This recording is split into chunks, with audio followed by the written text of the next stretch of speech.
Man, got an issue. I just got home from work and man, the whole pasture, the whole fence is, well, I just got to get out here and see what's going on.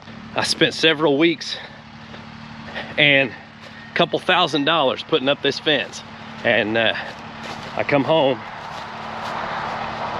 to find this. What's going on out here? It's not what it looks like. Well, what are you doing? Because what it looks like to me is you're stealing my pasture. Stealing your fence right now, yeah. So it's what it looks like. Yeah. Who does he think he is? Why are you stealing my fence? Or why are you taking down the fence? Or why are you stealing my pasture? So I can have a home. You moving in, Yeah. but you're moving out, but you're moving in. Kids, can't have nothing. I don't know what I'm gonna do. I mean, he's even recruited reinforcements to come and tear down my fence. Now, when I built this fence, I didn't have this much help. I don't know what's going on around this joint. Easy, easy, bending my fence post. Just pull up, pull up. There you go. Man, you can tell who paid for him. He's a little bit new to the Kubota, but all of a sudden he's got a use for it. I'll tell you guys a little bit of the backstory of what's going on here. See, he's got himself a girlfriend who just became a fiance and is about to become a wife.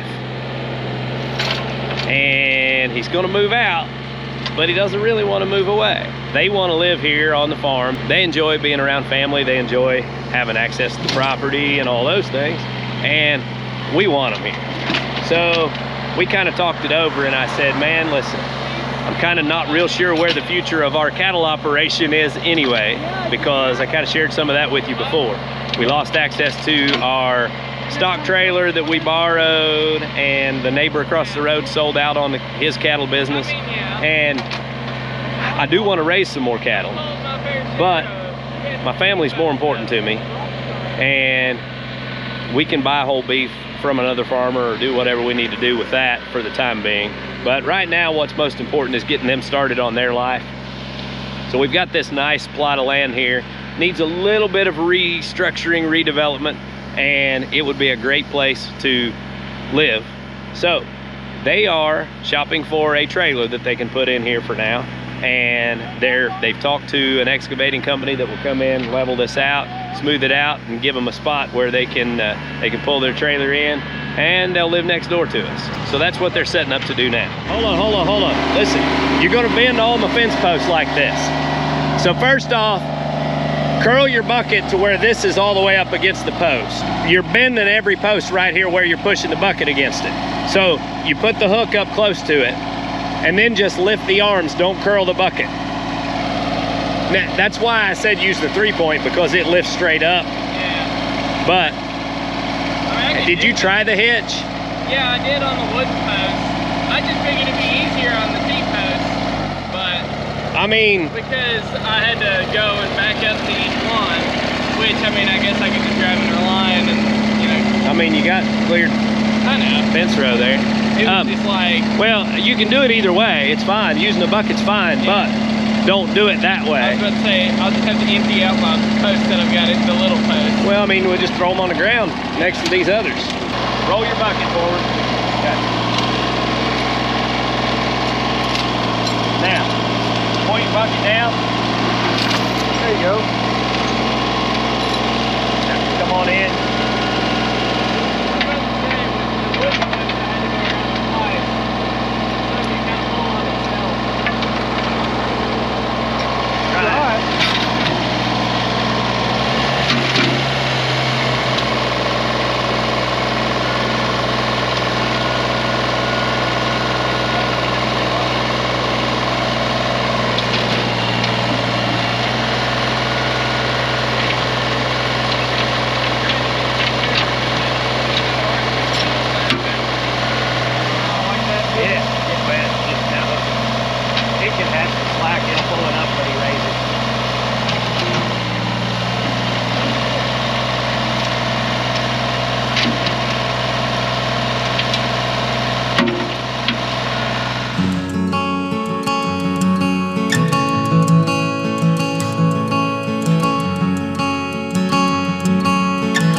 me a hard time about my LS hat on Tractor Tuesday.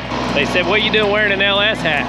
I said, I'm trying to put some fear in Kubota, let them know they need to sponsor me before somebody else does. I think we're working on our next generation of tractor buyers right here.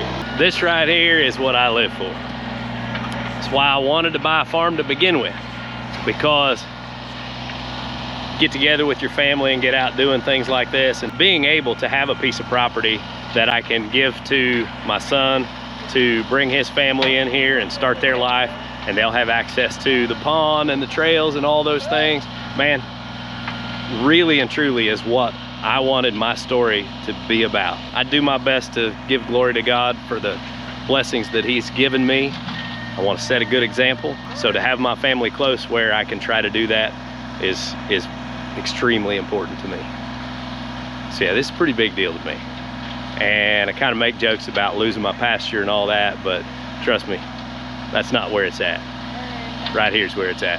So they're pulling the last post out on this front run. Now he's gonna have to take the fence out all along here and all along the back side, because back here on the back side, we're actually gonna have to take the trees off of that hillside and steal dirt to fill in this low spot of the property. This low spot here, you know, we got a couple of feet of elevation change right here, and we wanna level that out so that they'll have a nice yard, and they're gonna put their trailer back here towards the back part of the property. We wanna give them a nice yard. We wanna have good drainage so that it's not always soggy and muddy and all of that, because right now this field is always a soggy, muddy mess. We talked to our buddy who dug our pond, who's going to do the excavating for us here, and he said to level this site, you know, you're talking $4 or $5 grand, but if we haul in dirt, you're talking 30 or 40 grand. So he said if we can take dirt from this hillside, yeah, it's gonna make it a little steeper, but we can fix that to where it's stable, and we can steal dirt from that and level this out and hopefully give him a nice site. Trying a new method. You wouldn't pull this one up with the bucket. It'll pull it with that. Oh yeah. Yeah. The 3-point has a lot more lift than the bucket. It's gonna pull her down. Yeah. Boy Cameron. Woo. Dang, you put in hard work. Yeah, his lever arm's gonna be tired. Well, he's making some progress. In fact, quicker than I thought he would. He's smarter than I am. He got some buddies come over and do the work for him while he rides around on the tractor. I don't know how he pulls this off. I don't care. Okay. You ought to let Chandler drive the tractor and you stack the posts. Right? My camera ain't gonna do the work. I mean, you Tell want him. to? I got mine. You need to drive it. Have you ever drove one? What? Tractor. Yeah, I drove a tractor. Never drove that big Kubota though. Well, trade out. Come here. Come on. Might as well give Chandler a shot in the driver's seat. Sell some more tractors, Gotta you take know. the brake off, press it in. There. Woo! Oh, I feel like a hobby homesteader. He said, I feel like a hobby homesteader. I ain't letting them drag me into this work. They can do it.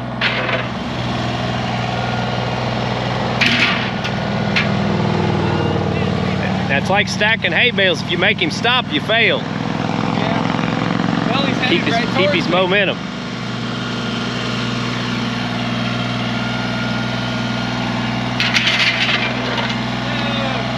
Oh, there it went.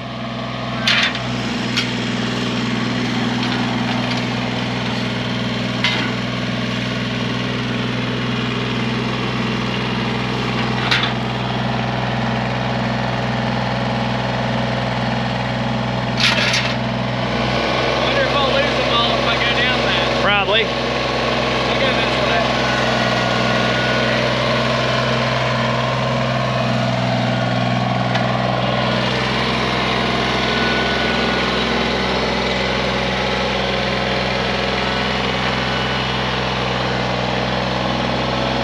So here's what our plan is. I've got this section of fence right here, and I actually told him, let's leave it to this H-brace. If JD needs this taken out to be able to finish off what he's doing, then we can do that. But I would like to keep a barn lot right here, which means I'm basically gonna have to build a new section of fence right here to close it off. But this will leave me with about an acre enclosed right here, maybe not quite an acre.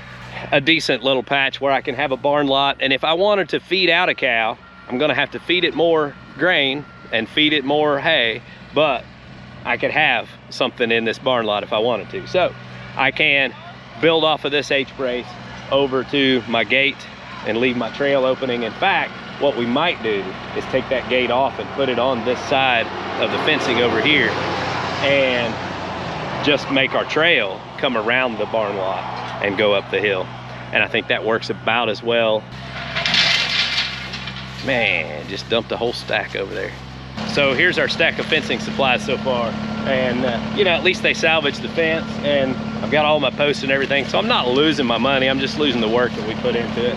And like I said, I'm happy too. This is kind of what I've always wanted. So I think tomorrow afternoon when I get off work, he's gonna meet me here and we're gonna finish taking down some of this fence over here. We have another great big tree that's gotta come out. I think he called a tree removal company today. I scoped it out and I told him, I said, man, I can't drop that tree because there's just too much stuff to contend with. I don't know if they'll use a bucket truck or if they'll climb it or if they'll just know what they're doing and drop it in the right direction. But to me, the way the branches are stacked on it, I think that regardless of what you do, it's going to want to fall the wrong direction. Great big old poplar tree. At the base of this tree, I mean, we're talking another 30-incher right here. This is a big tree, and it is within reach of the neighbor's shed, the neighbor's house, and the communications line that the last tree that went down took out. So we don't want to have a second tree take out the communications line for the area, so we're going to have a company come in and drop that one. Hopefully they can drop it over that way, and then we'll cut it up. I'm hoping he can get that done before the mill leaves the property, because if he does, we might get some poplar lumber out of the deal too. See you, Chandler. But guys, I'm just going to tell you, this is one disruption to my hobby homestead plans that I'm super excited about. I always want my family around, and you know, when kids get married, they need to start their own life. They're starting their own family, and I'm not one to take over and meddle and try to direct every part of my kids' lives, but I sure am glad to have them around, and as long as they want to be here, I want them here. So I'm happy to be turning my pasture over to my son and future daughter-in-law. I'm super excited for them. Hopefully we'll get to spend a lot more years together. That's going to do it for today's video. Hope you've enjoyed getting this little update on what's going on Peaks Peak Hobby Homestead. We appreciate y'all watching. Don't forget to get outside and enjoy God's creation. It's beautiful out here. Y'all have a good day.